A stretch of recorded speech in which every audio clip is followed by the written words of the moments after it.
BCS গাণিতিক যুক্তি। প্রশ্ন 12, পরপর তিনটি সংখ্যার গুণফল 120 হলে তাদের যোগফল হবে ক 9, খ 12, গ 14, ঘ 15। সূত্র 33তম বিসিএস। উত্তরটি চিন্তা করুন, একটু পরে মিলিয়ে নিন।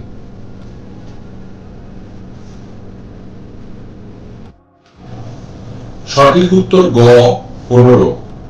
ব্যাখ্যা। মনে করি দ্বিতীয় সংখ্যাটি সমান ক। শর্তানুসারে প্রথম সংখ্যাটি হতে হবে সমান ক বিয়োগ 1, তৃতীয় সংখ্যাটি হতে হবে সমান ক যোগ 1। প্রশ্নানুসারে ক বিয়োগ 1 গুণিতক ক গুণিতক ক যোগ 1 সমান 120 হতে হবে। আমরা একটু বিভিন্নভাবে সাজাতে পাবো, বা ক গুণিতক ক বিয়োগ 1 গুণিতক ক যোগ 1 সমান 120। অ্যালজেব্রার a plus b into a minus b সমান a square minus b square ফর্মুলাটা বা সূত্রটা এখানে প্রয়োগ করলে আমরা পাবো বা ক গুণিতক ক এর বর্গ বিয়োগ 1 সমান 120। আমরা যে সূত্রটি পেয়েছি তা হচ্ছে ক গুণিতক ক এর বর্গ বিয়োগ 1 সমান 120 হতে হবে। চলুন আমরা ক এর বিভিন্ন মানের জন্য এই সূত্রে বসালে কি মান পাওয়া যায় তা দেখি।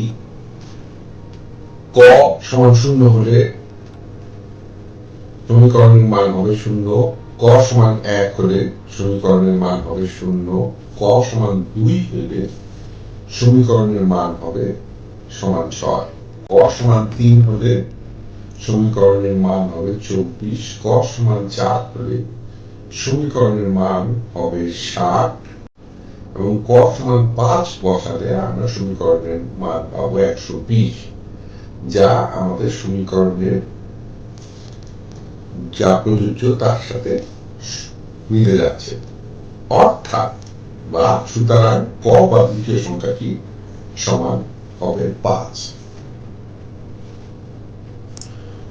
দ্বিতীয় সংখ্যাটি সমান ক সমান 5, সুতরাং প্রথম সংখ্যাটি হবে সমান ক বিয়োগ 1 সমান 5 বিয়োগ 1 সমান 4, সুতরাং তৃতীয় সংখ্যাটি হবে সমান ক যোগ 1 সমান 5 যোগ 1 সমান 6। সুতরাং তিনটি সংখ্যার যোগফল হবে 4 যোগ 5 যোগ 6 সমান 15।